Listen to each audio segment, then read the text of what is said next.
Hey, my name's Sam Collier, and I will be your host over the next couple of weeks. Now, I usually interview people for a living, but today and over the next couple of weeks, I get to interview some of my greatest friends as we unpack this incredible new series called The Great Adventure. We really do believe that the greatest adventure you could ever go on is an adventure with God. We don't believe it's a chore. We believe it's a challenge that leads you to something incredible. I'm sitting down right now with a special friend, Marquise Cox. How you doing, man? Doing good, man. You? Great, man. Now, you are a national youth and young adult speaker. Yes. And the word on the street is that you've spoken to thousands of young people all over the country. Is that right? It is. It's true. As we unpack this idea of the great adventure, don't you feel like as you travel to and fro, that as humans, we are all wired for adventure?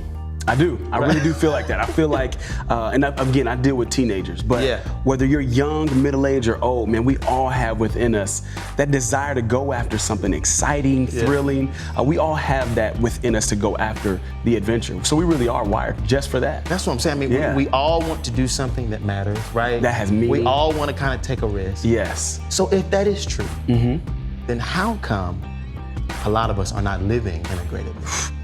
That's a good question. That's a good question.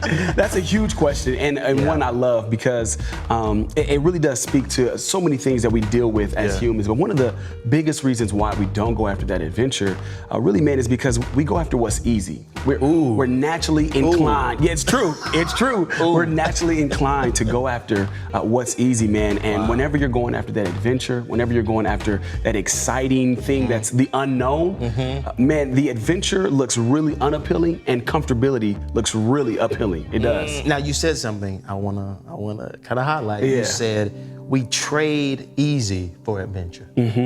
Comfort for adventure. Absolutely. Have you ever done that in your own life? More times than once, for sure. Give us a personal story of you trading easy for adventure. I think one of the most memorable ones was, again, I'm from LA, from, born, raised Cali. there. Cali's in the house.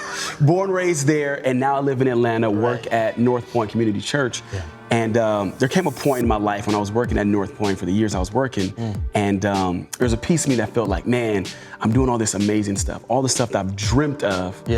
But there was still something in me that was like seeking that adventure. I mean, seeking that comfortability, rather. Seeking comfortability. So I was on this adventure, seeking that, but there was also something in me that was like, but I want to be comfortable. I want to go after it. It got the best of me. And so there was a point, man, when I was working here where I said, you know what, I want to go after something that's close to home, something that I'm familiar with. So I moved back from Atlanta to LA because I wanted to seek, man, that comfortability and say, look, I want what's easy. I want to do what comes naturally to me. And so what happened in the end? Well, in the end, I'm now back at North Point. So you said, I'm not gonna let comfort get the best of me. I'm not gonna let comfort get the best of me. So I rectified that situation really by saying, you know what, where's that place where I hung up the cleats? Where's that place where I gave up on adventure and I sought after comfortability? And I was here at North Point in that role I was in. And so I said, I wanna go back. I gotta get back. I gotta get back. Well, man, we believe that there are students and people all around the country that trade comfort or easy for adventure, especially when we're talking about our relationship with God. So over the next couple of weeks, we're gonna give them some keys, some things that they can do to not trade comfort for adventure. And today, it's discipline.